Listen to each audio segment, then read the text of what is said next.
Hello दोस्तों, नमस्कार। स्वागत है आप सभी का एग्जाम फॉर डिफेंस वॉरियर के यूट्यूब चैनल पर। मैं हूं अनुपम भारद्वाज। तो आप सभी का स्वागत है, आप सभी का वेलकम, हार्दिक अभिनंदन, इस्तकबाल है आप सभी का। तो बज चुके हैं सुबह के 5 और आप सभी का स्वागत है। आप जानते हैं कि रोजाना सुबह 5 बजे रोजाना सुबह 5 बजे हम डिस्कस करते हैं टॉप मोस्ट करंट अफेयर्स के क्वेश्चंस, एमसीक्यू क्वेश्चंस। और आज आप जानते हैं आप होली का फेस्टिवल का ही पूरा वीक है हमारा, और इस होली के फेस्टिवल में आप पूरा एंजॉय भी कर रहे होंगे, लेकिन एंजॉय करने के साथ साथ पढ़ना भी बेहद आवश्यक है। तो इसीलिए बिल्कुल सुबह 5 बजे एग्जैक्ट मैं आपके लिए क्लास लेकर के आ गया। तो ध्यान रखिएगा ये है। और अंत में हम अंत के 5-7 मिनट में कुछ क्वेश्चंस का रिवीजन भी करेंगे जो हमारी पिछली कक्षा पर आधारित होगा, जिससे हमारी पिछली कक्षा का रिवीजन भी हो जाएगा। और ये आपके लिए एक इन्फॉर्मेशन है, इसको आप समझ लेंगे।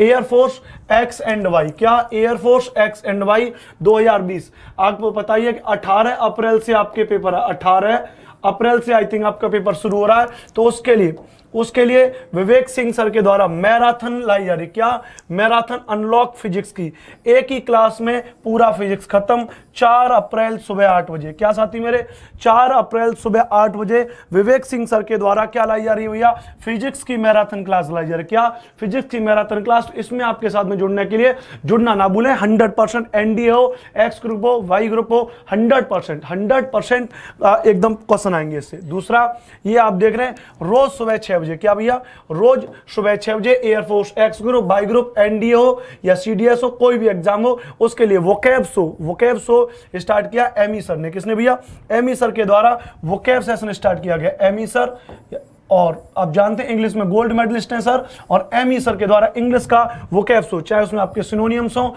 आपके एंटोनियम्स हो, आपके ओडब्ल्यूएस का मतलब आपके वन वर्ड सब्स्टिट्यूशन, ईडियम्स, यानी इंग्लिश का जितना भी वोकैब के अंतर होता है सब कुछ याद होगा एक ही क्लास में, रोज सुबह 6 बजे। तो रोज सुबह 6 बजे अगर आप डिफेंस में तैयारी कर रहे हैं तो एमी सर के साथ जुड़ना ना भूलें। चलिए आगे बात करते हैं। और हमेशा की तरह हर बार कुछ ना कुछ नया आपके लिए होता ही रहता है, तो इस बार भी ऐसा ही कुछ नया हो रहा है। आप जान रहे हैं कि विवेक सर के द्वारा 31 मार्च, इस तिथि को याद करिएगा, 31 मार्च सुबह 11 बजे, 31 मार्च सुबह 11 बजे 40 से भी प्लस फ्री कोर्सेज जिनकी संख्या अब पहुंच चुकी है 70+। क्या पहुंच चुकी है, 70+। यानी आप कोई भी एग्जाम हो, टीचिंग का एग्जाम हो, एसएससी का एग्जाम हो, डिफेंस का एग्जाम हो, यूपीएससी का एग्जाम हो, बैंक के एग्जाम हो, सारे एग्जाम लगभग 70+ एग्जाम्स लगभग एग्जाम पूरी तैयारी कराता है। वे सभी के सभी दोबारा से अब टोटली फ्री कोर्सेज रिन्यू होंगे, दोबारा से चलेंगे। उनकी टाइम टेबल क्या होगी, कौन कौन टीचर पढ़ाएंगे, कितना कितना कैसे कैसे पढ़ाएंगे, वो सब की सब जानकारी आपको 31 मार्च सुबह 11 बजे मिलेगी एग्जामपुर के मेन यूट्यूब चैनल पर। किस पर, एग्जामपुर के मेन यूट्यूब चैनल पर। तो आप सभी वहां पर विवेक सर के साथ जुड़ना ना भूलें। चलिए अब अपने टॉपिक की बात करते हैं, अपने क्वेश्चन को लेकर के बात करेंगे। पहला क्वेश्चन यहां पर कह रहा है, हाल ही में किस राज्य के मुख्यमंत्री ने मेरा मास्क मेरी सुरक्षा अभियान शुरू किया है। क्या किया है, मेरा मास्क मेरी सुरक्षा अभियान किस राज्य ने शुरू किया है, तो महाराष्ट्र, मध्य प्रदेश, हरियाणा, इनमें से कोई नहीं। ध्यान रखिएगा। तो मेरा मास्क मेरी सुरक्षा अभियान शुरू किया है मध्य प्रदेश सरकार ने। किसने, मध्य प्रदेश सरकार ने, यानी शिवराज सिंह चौहान। मध्य प्रदेश के मुख्यमंत्री हैं शिवराज सिंह चौहान। तो शिवराज सिंह चौहान ने कोरोना के बढ़ते कहर को देखते हुए, कोरोना केस के बढ़ते कहर को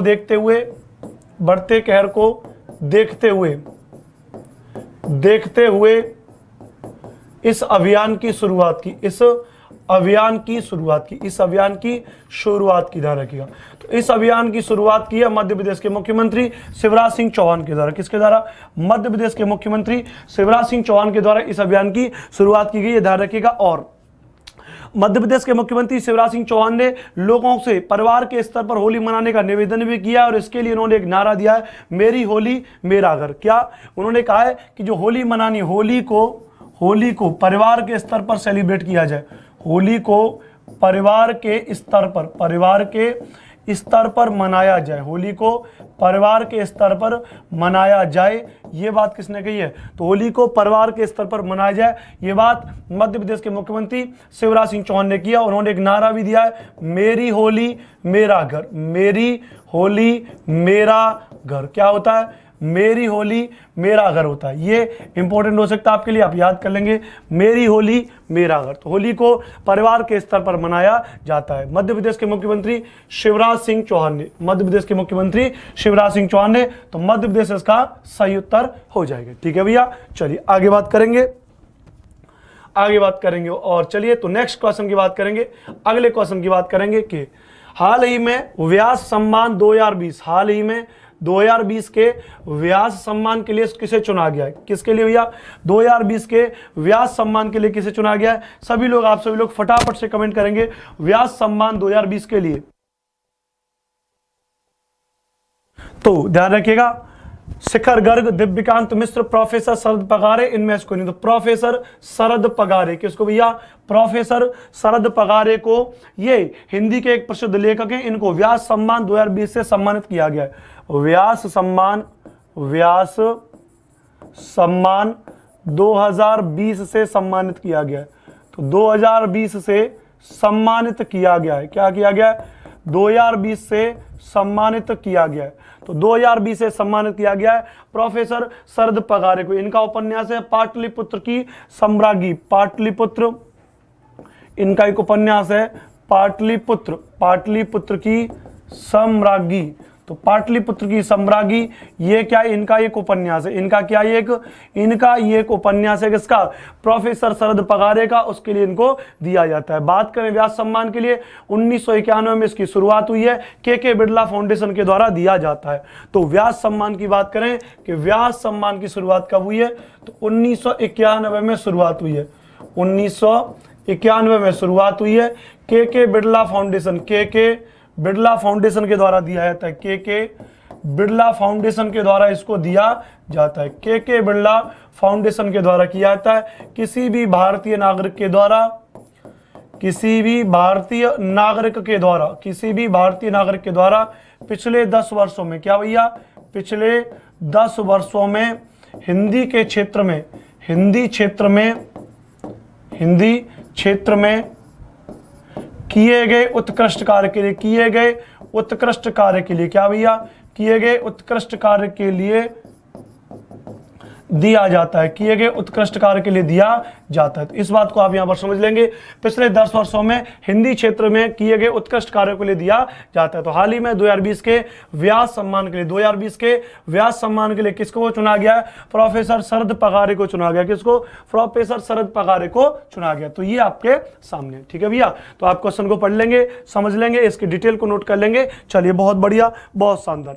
होली का समय, तो जाहिर सी बात है, बी कॉमन सेंस की बात है कि ये क्लास ऑलरेडी पहले से मैं आपके लिए रिकॉर्ड करके दे रहा हूं, और इसका दौरान मैं आपकी किसी भी चैट को नहीं पढ़ पाऊंगा। जब चैट को मुझे पढ़ना ही नहीं है तो ये सब चीजों का कोई मतलब नहीं। इसलिए आप सभी लोग कोई भी फालतू चैट ना करें और केवल क्वेश्चंस को पढ़ें और उनके उत्तर लिखें। ठीक है भैया, चलिए क्वेश्चन नंबर 3 की बात करेंगे। क्वेश्चन नंबर 3 की बात करेंगे, हाल ही में भारत और किस देश के बीच में, हाल ही में भारत और किस देश के बीच में homeland securities dialogue, homeland securities dialogue शुरू हुआ है। होमलैंड सिक्योरिटीज डायलॉग शुरू हुआ है। तो यह शुरू हुआ है भारत और अमेरिका के बीच। किसके बीच में?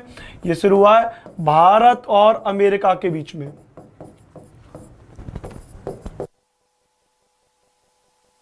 भारत और अमेरिका के बीच में शुरू हुआ है। किसके बीच में शुरू हुआ है? तो ये शुरू हुआ है भारत और अमेरिका के बीच में शुरू हुआ है। होमलैंड सिक्योरिटीज डायलॉग भारत और अमेरिका के बीच में शुरू हुआ है। तो हाल ही में भारत और किस देश के बीच में होमलैंड सिक्योरिटीज डायलॉग शुरू हुआ है? तो भारत और अमेरिका के बीच में शुरू हुआ है।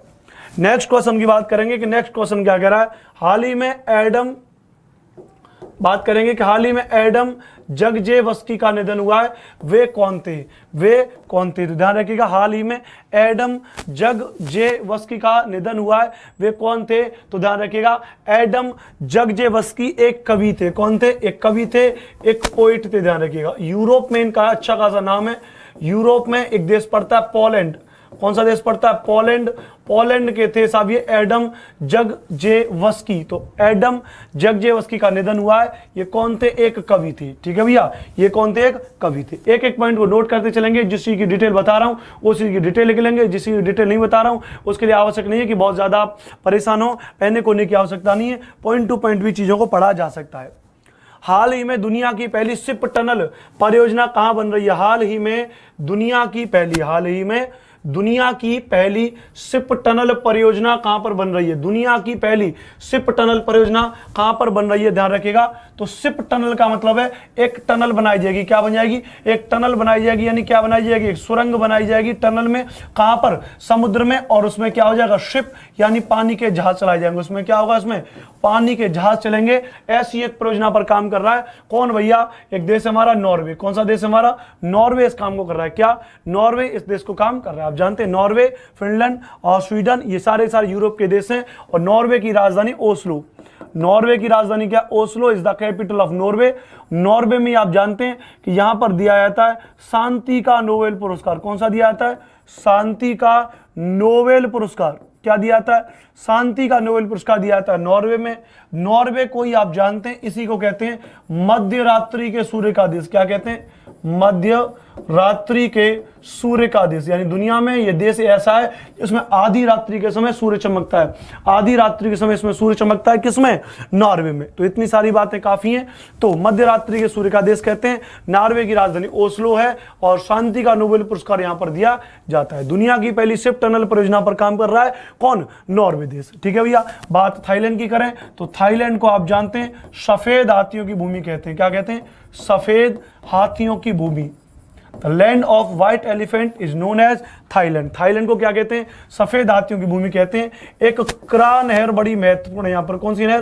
करा नहर। जरूर याद कर लीजिएगा। यहाँ पर एक नहर है जिस नहर का नाम है करा नहर। कौन सी नहर? करा नहर है यहाँ पर। ये सारी की सारी बातें, ये सारी की सारी बातें। ठीक है भैया। चलिए आगे बात करेंगे। तो हाल ही में दुनिया की पहली शिप टनल परियोजना कहां पर बन रही है? तो ये नॉर्वे देश बना रहा है। अगले क्वेश्चन की बात करेंगे।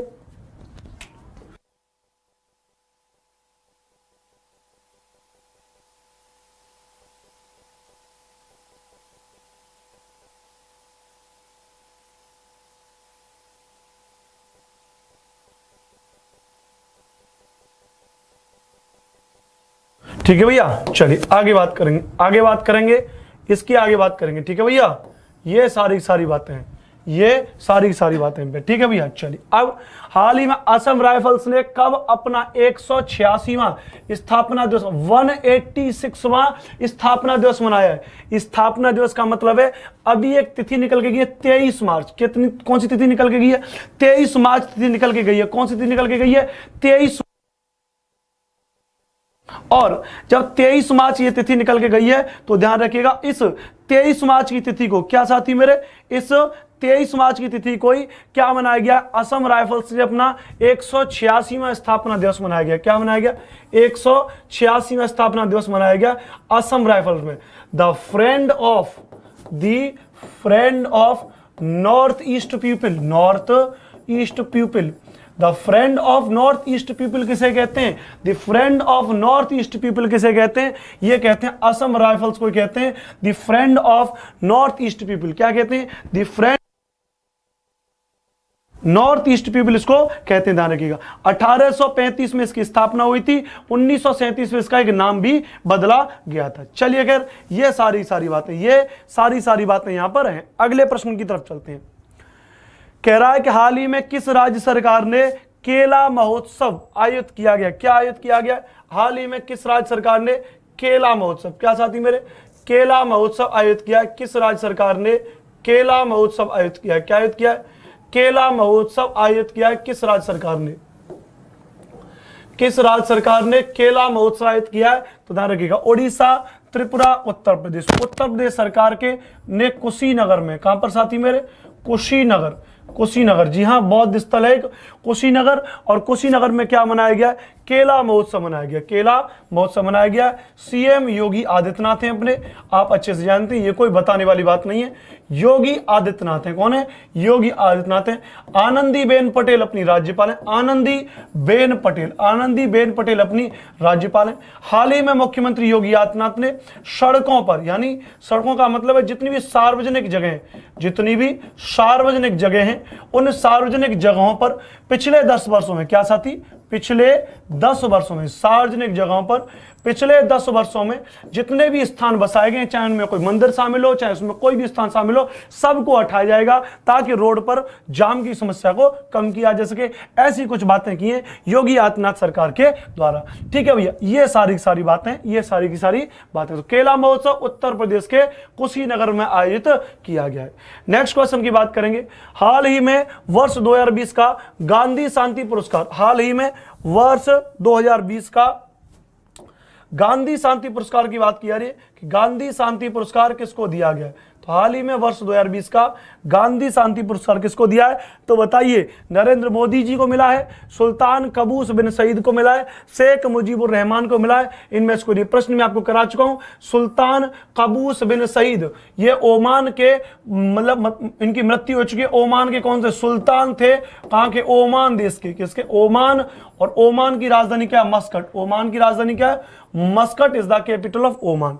लेकिन इनको मिला था कब, सुल्तान कबूस बिन सईद को 2019 में मिला था। कब मिला था, 2019 में। लेकिन अब बात करें 2020 में ये पुरस्कार किसको दिया गया, तो शेख मुजीबुर रहमान। शेख मुजीबुर रहमान 2020 में, क्या 2020 में इनको मिला है। किसको मिला है, 2020 में इनको मिला है शेख मुजीबुर रहमान। इन शेख मुजीबुर रहमान को कहते हैं बंग बंधु के नाम से जानते हैं। किसके नाम से जानते हैं, बंग बंधु के नाम से जानते हैं। तो ये सारी की सारी बातें, शेख मुजीबुर रहमान को 2020 का गांधी शांति पुरस्कार दिया गया। पहली बार ऐसा हुआ है इन दोनों के दोनों व्यक्तियों को, चाहे सलमान कबूस बिन सईद, चाहे शेख मुजीबुर रहमान, दोनों को कब दिया गया है, मरणोपरांत दिया गया है। कब दिया गया है, मरणोपरांत दिया गया है। जबकि ऐसा नहीं हुआ है, ज्यादातर ये जिंदा व्यक्तियों को दिया जाता था। ठीक है भैया, चलिए। तो गांधी शांति पुरस्कार 2020 का शेख मुजीबुर रहमान। शेख मुजीबुर रहमान, इन्हीं की बेटी हैं जिनका नाम क्या है, इन्हीं की एक बेटी है जिनका नाम क्या साथी मेरे, इन्हीं का नाम है क्या, इन्हीं की एक बेटी हैं जिनका नाम है क्या, शेख हसीना। कौन सा, शेख हसीना, जो इस वक्त बांग्लादेश की प्रधानमंत्री है। हाल ही में किस देश में स्थित संगे ज्वालामुखी फटा है, कहां पर, संगे ज्वालामुखी फटा है। संगे ज्वालामुखी एक सक्रिय ज्वालामुखी है। कैसा ज्वालामुखी है, यह एक सक्रिय ज्वालामुखी है। कैसा ज्वालामुखी है, तो संगे ज्वालामुखी एक सक्रिय ज्वालामुखी है जो इक्वाडोर में स्थित है। कहां पर स्थित है, इक्वाडोर में स्थित है, वहां पर इसमें विस्फोट हुआ है। बात क्लियर है। अब मैं आपको इसमें ज्वालामुखी के बारे में जानकारी दूं तो ये कोई बेहद बात नहीं है। 3 प्रकार के ज्वालामुखी होते हैं। एक तो होते हैं सक्रिय ज्वालामुखी, एक होते हैं सुसुप्त ज्वालामुखी, और एक होते हैं मृत ज्वालामुखी या शांत ज्वालामुखी। मृत या शांत ज्वालामुखी, इस तरीके से 3 ज्वालामुखी होते हैं, सक्रिय, सुसुप्त और मृत, शांत। अगर आपको पढ़ना हो तो मैं कई बार वोल्केनो टॉपिक, कौन सा टॉपिक, वोल्केनो टॉपिक यानी ज्वालामुखी टॉपिक में आपको डिटेल में भूगोल में पढ़ा चुका हूं। तो आप अपने डिफेंस वॉरियर पे सर्च करके देख सकते हैं वोल्केनो टॉपिक भाई अनुपम भारद्वाज सर। देन आप पाएंगे पूरा का पूरा वीडियो जिसमें कई क्लास में मैंने आपको इसको कंप्लीटली बताया वोल्केनो का, तो आप वहां से इसको कवर कर सकते हो। हाल ही में किस देश में स्थित संगे ज्वालामुखी फटा है, इक्वाडोर में फटा है, एक सक्रिय ज्वालामुखी है। सागर सरहदी, हाल ही में सागर सरहदी का निधन हुआ है। सागर सरहदी का निधन हुआ है। इनके बारे में पूछ रहे हैं कि सागर सरहदी कौन थे, तो सागर सरहदी कौन थे, ये एक ध्यान रखिएगा। एक कौन थे सागर सरहदी, सागर सरहदी एक पत्रकार थे। कौन थे, पत्रकार थे जिनका हाल ही में निधन हो गया। तो सागर सरहदी एक पत्रकार थे जिनका हाल ही में क्या हो गया, निधन हो गया। इस बात को आप यहां पर याद कर लेंगे। हाल ही में सागर सरहदी का निधन हुआ है। कौन थे, एक पत्रकार थे। अगला प्रश्न, हाल ही में किस राज्य के मुख्यमंत्री ने, हाल ही में किस राज्य के मुख्यमंत्री 3 पीएसी महिला बटालियन स्थापित करने की घोषणा की है। 3 पीएसी महिला बटालियन कौन कर सकता है, ये कर सकते हैं केवल हमारे उत्तर प्रदेश के मुख्यमंत्री योगी आदित्यनाथ जी के द्वारा ये काम किया जा सकता है। बदायूं, गोरखपुर, लखनऊ। कहां पर भैया, बदायूं, गोरखपुर। भाई अपने यहाँ तो कुछ ना कुछ तो करेंगे करेंगे, अगली बार भी तो वहां से वोट लेना है। बदायूं, गोरखपुर और लखनऊ। कहां पर भैया, लखनऊ में। ठीक है भैया, 3 जगह 3 महिला बटालियन, 3 रानियों के नाम पर, जो झलकारी बाई वगैरह उनके नाम पर किया गया, वो इतना महत्वपूर्ण नहीं है। लखनऊ गोमती नदी के तट पर स्थित है, गोरखपुर राप्ती नदी के तट पर स्थित है। ये सारी बातें।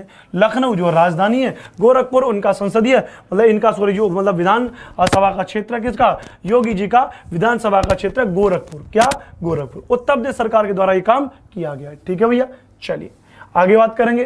तो किस राज्य के मुख्यमंत्री ने 3 पीएसी महिला बटालियन स्थापित करने की घोषणा की है, उत्तर प्रदेश के द्वारा यह काम किया गया है। नेक्स्ट क्वेश्चन, नेक्स्ट क्वेश्चन की बात करें, हाल ही में विश्व मौसम विज्ञान दिवस कब मनाया जाता है? हाल ही में विश्व मौसम विज्ञान दिवस कब मनाया जाता है? तो हाल ही में विश्व मौसम विज्ञान दिवस कब मनाया जाता है, इसके बारे में बात करेंगे। विश्व मौसम विज्ञान दिवस के बारे में बात करेंगे, वर्ल्ड मेटीरियोलॉजिकल डे के बारे में बात करेंगे। तो आप जानते हैं, अगर इसके बारे में बात करें कि विश्व मौसम विज्ञान दिवस कब मनाया जाता है, तो 23 मार्च को कब मनाया जाता है? विश्व मौसम विज्ञान दिवस कब मनाया जाता है? 23 मार्च को मनाया जाता है विश्व मौसम विज्ञान दिवस। 23 मार्च को मनाया जाता है। इस बार की थीम है the ocean our climate and weather. The ocean, इसकी थीम याद कर लेना, इसकी थीम क्या है? तो इसकी थीम है the ocean our climate and weather and weather. The ocean our climate and weather, ये है हमारी थीम है किसकी? विश्व मौसम विज्ञान दिवस की थीम है। 23 मार्च को मनाया था, 23 मार्च को मनाया था। 23 मार्च 1950 को विश्व मौसम विज्ञान संगठन की नींव भी रखी गई थी। इसके बारे में पढ़ सकते हैं हम यहाँ पर, विश्व मौसम विज्ञान संगठन, विश्व मौसम विज्ञान संगठन के बारे में भी पढ़ सकते हैं। तो विश्व मौसम विज्ञान संगठन के बारे में भी पढ़ सकते हैं कि विश्व मौसम विज्ञान संगठन, तो ध्यान रखिएगा 23 मार्च 1950, 23 मार्च 1950 को विश्व मौसम विज्ञान संगठन की स्थापना हुई थी। 23 मार्च 1950 को जेनेवा स्विट्जरलैंड में, कहां पर भैया इसका हेडक्वार्टर? जेनेवा स्विट्जरलैंड में इसका क्या है? हेडक्वार्टर है। जेनेवा स्विट्जरलैंड में इसका क्या है? हेडक्वार्टर। ध्यान रखिएगा, अध्यक्ष हैं इसके गेरहार्ड एड्रियन। तो गेरहार्ड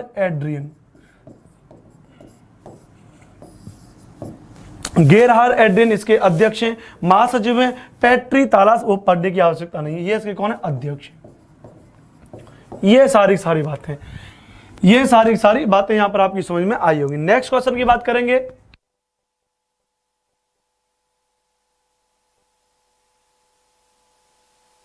अगले क्वेश्चन की बात करेंगे, हाल ही में 67वें नेशनल अवार्ड में किस अभिनेत्री को नेशनल अवार्ड से सम्मानित किया गया? हाल ही में 67वें नेशनल अवार्ड में किस अभिनेत्री को नेशनल अवार्ड से सम्मानित किया गया? नेशनल अवार्ड से सम्मानित किया गया अनुष्का शर्मा, दीपिका पादुकोण, कंगना रनौत। इनको दिया गया साहब महारानी लक्ष्मीबाई को दिया गया, इनकी दिया गया साहब कंगना रनौत को। इनकी एक मूवी थी पंगा और एक दूसरी मूवी थी मणिकर्णिका। क्या? Manikarnika, the queen of Jhansi. अपने आप को ये महारानी लक्ष्मीबाई समझती हैं साहब कंगना रनौत। तो कंगना रनौत को दिया गया साहब क्या? 67वें नेशनल अवार्ड दिया गया कंगना रनौत को। किसको दिया गया भैया? कंगना रनौत को दिया गया। Manikarnika, the queen of Jhansi. 67वें नेशनल अवार्ड से इस अभिनेत्री को सम्मानित किया गया। आगे नेक्स्ट क्वेश्चन बात करेंगे, ये हमारा हो जाएगा सेशन का एक रिवीजन, भी बात कर लेते हैं। चलिए, बहुत बढ़िया, बहुत शानदार। जीवी रामकृष्ण का हाल ही में 51 वर्ष की आयु में निधन हो गया। वह निम्न में से किसके पूर्व चेयरमैन थे? जीवी, इसकी बात की जा रही है कि जीवी रामकृष्ण का हाल ही में 51 वर्ष की आयु में निधन हो गया। वह निम्न से किसके पूर्व अध्यक्ष थे? आप सभी लोग कमेंट करेंगे, एक दो का उत्तर मैं बता दे रहा हूं। सेबी के पूर्व चेयरमैन रह चुके थे। 1990 से 94 के बीच में ये रहे थे। सेबी क्या है? शेयर मार्केट की सर्वोच्च संस्था है। शेयर मार्केट की सर्वोच्च संस्था है। क्या भैया? ये शेयर मार्केट की सर्वोच्च संस्था है। किसने विदेश मंत्रालय के नए प्रवक्ता के रूप में पदभार धारण किया? किसने विदेश मंत्रालय के नए प्रवक्ता के रूप में पदभार संभाला है? जवाब देंगे फटाफट से, जल्दी से।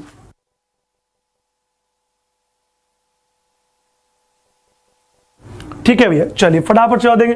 तो अरिंदम बागची करके एक व्यक्ति है, अरिंदम बागची, जिन्होंने विदेश मंत्रालय के नए प्रवक्ता के रूप में शपथ लिया। अरिंदम बागची करके। विदेश मंत्रालय है किसके पास में? तो आप जानते हैं विदेश मंत्रालय एस जयशंकर के पास में। किसके पास में? एस जयशंकर के पास में। विदेश मंत्रालय किसके पास में? एस जयशंकर के पास में है। लक्ष्मी प्रिया महापात्रा किस सांस्कृतिक नृत्य से संबंधित थी जिनका हाल ही में निधन हो गया? मैंने आपको बताया था ओडिया नृत्य से संबंधित ओडिसी नृत्य। और मैंने आपको बताया था एक व्यक्ति भी थे जिनका नाम मैंने आपको बताया था कि ये कौन थे? केलुचरण महापात्रा की पत्नी थी। केलुचरण महापात्रा। तो केलुचरण महापात्रा की पत्नी थी, जो ओडिशा के पहले ऐसे व्यक्ति थे जिनको पद्म विभूषण सम्मान से सम्मानित किया गया। पद्म विभूषण सम्मान से सम्मानित किया गया। आप जानते हैं सम्मान की श्रेणी में पद्म 3 प्रकार के होते हैं। नंबर 1 होता है विभूषण, जो सबसे बड़ा है। विभूषण के बाद होता है भूषण, कौन सा भूषण, और भूषण के बाद होता है श्री, कौन सा श्री। तो 3 सम्मान दिए गए, विभूषण, भूषण और श्री, ये 3 सम्मान इनको दिए गए। 3 सम्मान इनको दिए गए, विभूषण, भूषण, श्री, है ना। इन्होंने तीनों सम्मान इनको बाद में मिल चुके हैं, लेकिन पहले इनको जो मिला था वो पद्म विभूषण ही मिला था। 2000 में पद्म विभूषण, 88 में भूषण और 74 में श्री मिल चुका था। 74, 88 और 2000, है ना। ये 1988, 1974 में किसको, केलुचरण महापात्रा को, केलुचरण महापात्रा को ये मिल चुके हैं साहब। ठीक है भैया। 8 शास्त्रीय नृत्य के बारे में मैंने आपको बता दिया था। निम्नलिखित इसमें से किसने सर्वश्रेष्ठ हिंदी फिल्म के लिए 67वां राष्ट्रीय पुरस्कार जीता है? किसके लिए? सर्वश्रेष्ठ हिंदी फिल्म के लिए मैंने आपको बताया था, एक मूवी थी छिछोरे मूवी। कौन सी मूवी थी भैया? छिछोरे मूवी। जो छिछोरे मूवी थी उसके लिए सर्वश्रेष्ठ क्या दिया गया? हिंदी फिल्म के लिए 67वां राष्ट्रीय पुरस्कार दिया गया है। निम्नलिखित में किसने 22 मार्च को जल शक्ति अभियान कैच द रेन अभियान शुरू किया? पीएम नरेंद्र मोदी जी के द्वारा। किसके द्वारा? पीएम नरेंद्र मोदी जी के द्वारा इसकी शुरुआत की गई है जल दिवस के अवसर पर। कमेंट करेंगे जल्दी से कि जल दिवस कब मनाया था। 2020 के लिए गांधी शांति पुरस्कार की बात की जा रही है, तो गांधी शांति पुरस्कार किसको दिया गया था? आप जानते हैं कि शेख मुजीबुर रहमान। ये कल भी मैंने आपको प्रश्न कराया था, आज भी कराया। शेख मुजीबुर रहमान को दिया गया था।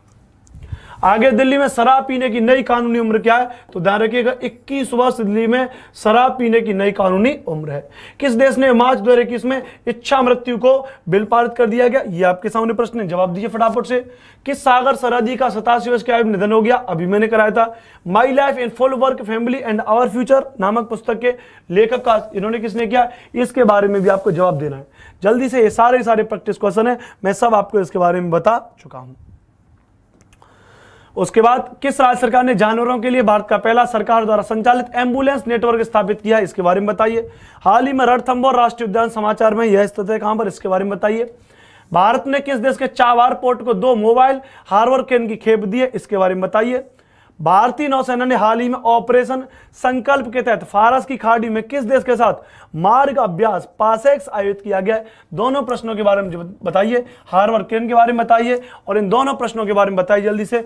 भारतीय नौसेना ने हाल ही में ऑपरेशन संकल्प के तहत फारस की खाड़ी में किस देश के साथ मार्ग अभ्यास पासेक्स आयोजित किया है? मिलिट्री डायरेक्ट अध्ययन द्वारा आंकड़ों के अनुसार चौथे सबसे मजबूत सैन्य के मामले में भारत का रैंक क्या है?